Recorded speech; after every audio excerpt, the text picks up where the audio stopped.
दोस्तों, राजनीति में सारी ताकत का केंद्र होता है कुर्सी। कुर्सी है तो ताकत है तो रुतबा है तो दुनिया आपके चरणों में है। और एक्चुअली में देश की राजनीति अब ऐसी हो गई है कि चाहे कोई भी हो, चाहे वो सत्ता पक्ष का हो चाहे विपक्ष को हो, राजनीति में कोई आदमी आता ही इसलिए कि वो सत्ता में आए। भाई क्लियर है ना, आप चुनाव क्यों लड़ते हैं, राजनीति में क्यों हैं आप? ताकि आप जीते, आपकी सरकार बने।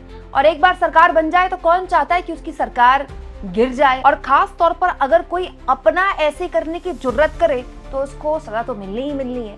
दोस्तों, जगदीप धनखड़ का अचानक इस्तीफा क्यों हुआ, अचानक से उनकी इतनी तबीयत खराब कैसे हुई, अब इसको लेकर बहुत सी खबरें आपके सामने बहुत से लोगों ने रख दी हैं, बहुत सी बातें आपको समझ में आ गई होंगी। लेकिन मैं आपके लिए एक बिल्कुल अजीबोगरीब और बिल्कुल नई जानकारी लेकर आई हूँ। दरअसल अब दिल्ली में सियासी गलियारों में ये चर्चा खुलेआम होने लगी है कि जगदीप धनखड़ ने अपनी हद पार कर दी थी। जगदीप धनखड़ दरअसल एनडीए के सहयोगियों और विपक्षियों के साथ मिलकर सरकार गिराने का प्लान कर रहे थे। गिराने का तो खैर वो कर पाए ना कर पाए, लेकिन सरकार को कमजोर करने की कोशिश करनी शुरू कर दी थी जगदीप धनखड़ ने।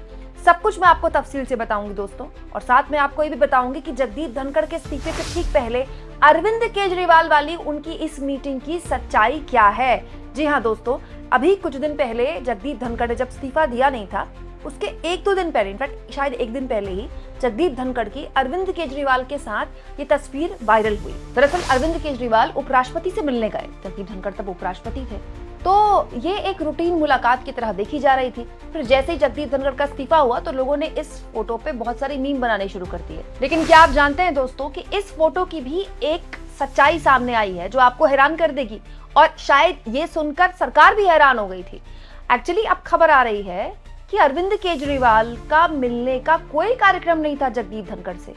जगदीप धनखड़ ने अरविंद केजरीवाल को बुलाया था। नहीं तो आप खुद सोचिए, अरविंद केजरीवाल दिल्ली के मुख्यमंत्री नहीं है, आम आदमी पार्टी कमजोर हो चुकी है, अरविंद केजरीवाल का खुद का पूरा ध्यान पंजाब के इलेक्शंस पर है, जो अब वही है एक तरह से आम आदमी पार्टी के पास साख बचाने के लिए।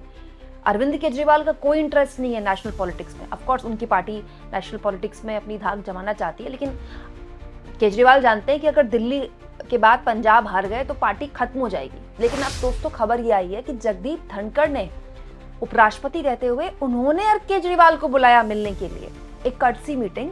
और इस मीटिंग में केजरीवाल को जगदीप धनखड़ ने ऑफर दिया कि आप आइए राज्यसभा। देखिए, लोकसभा में राहुल गांधी हैं, वो विपक्ष की आवाज बुलंद कर रहे हैं, आप आइए राज्यसभा में आप आएंगे तो मजबूती मिलेगी आपकी पार्टी को।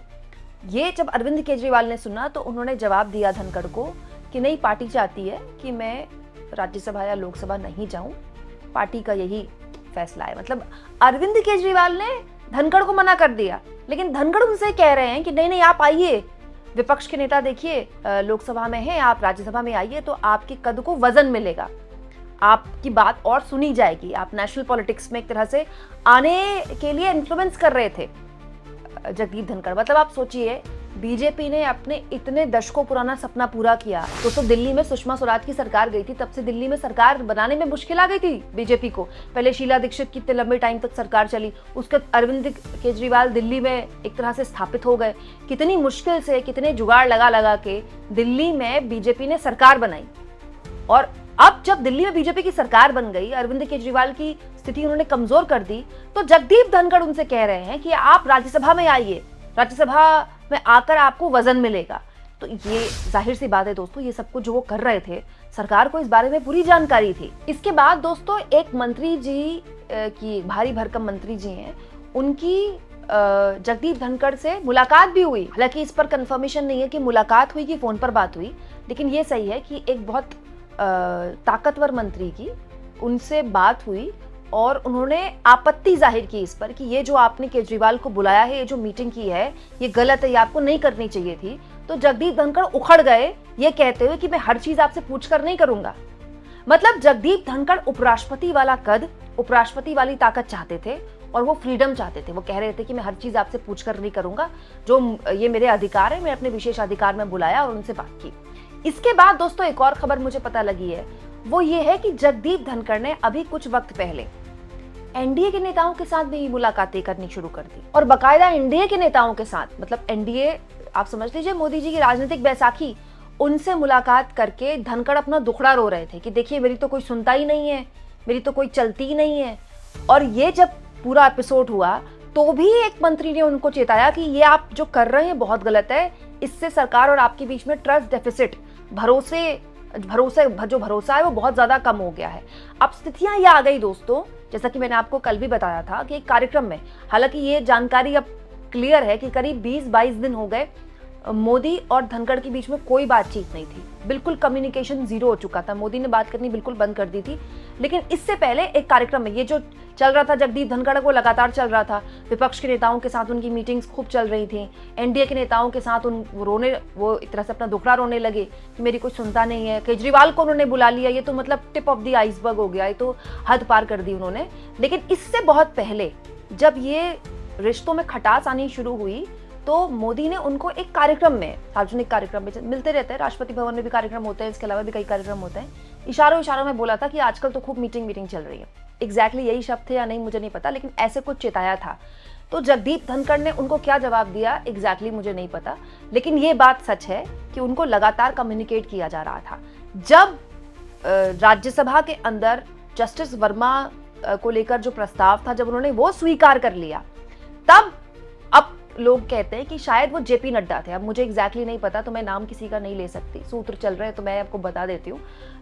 वो एक तरह से मंत्री जी थे, कोई बड़े मंत्री थे, उन्होंने जगदीप धनखड़ को फोन किया और खूब उनको एक तरह से उनकी काफी बहस हुई कि आप कर क्या रहे हैं। जब सरकार ने तय किया था कि लोकसभा में सर्वसम्मति से प्रस्ताव लाया जाएगा तो आप अलग से ये क्यों कर रहे हैं, तो इसके जवाब में जगदीप धनखड़ भी काफी बहस करने लगे उनसे कि ये मेरा विशेषाधिकार है और मैं उपराष्ट्रपति हूँ, क्या आपको पता नहीं है कि ये संवैधानिक पद इतना बड़ा है।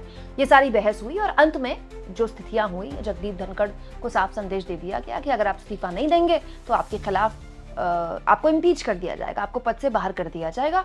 और अब जानकारी ये निकल कर आ रही है दोस्तों कि इस्तीफा देने के लिए तो खुद ही जगदीप धनखड़ पहुंच गए राष्ट्रपति के पास। तो राष्ट्रपति का स्टाफ भी हैरान हो गया, क्योंकि पहले से जानकारी होती है, पहले से जानकारी थी नहीं, अचानक से रात को इस्तीफा लेकर पहुंच गए।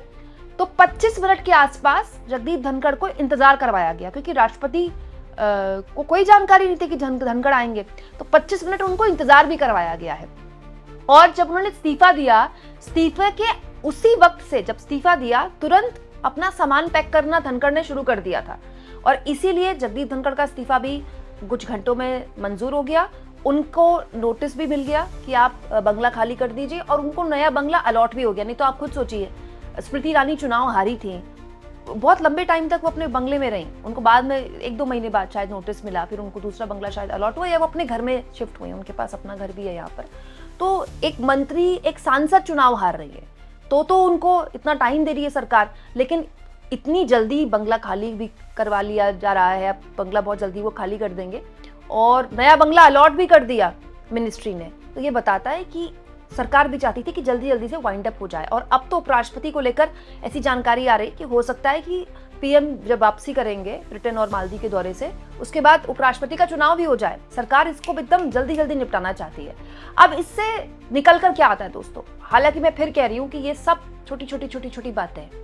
हो सकता है कि ये सब एक दिन अल्टीमेट सरकार का एक प्रेशर पॉइंट बन गई और सरकार को लगे कि इससे पहले कि ये जो बगावत की आग है, उपराष्ट्रपति जगदीप धनखड़ के अलावा बीजेपी में फैले, जो बगावत कर रहा है उसको साइडलाइन कर दीजिए।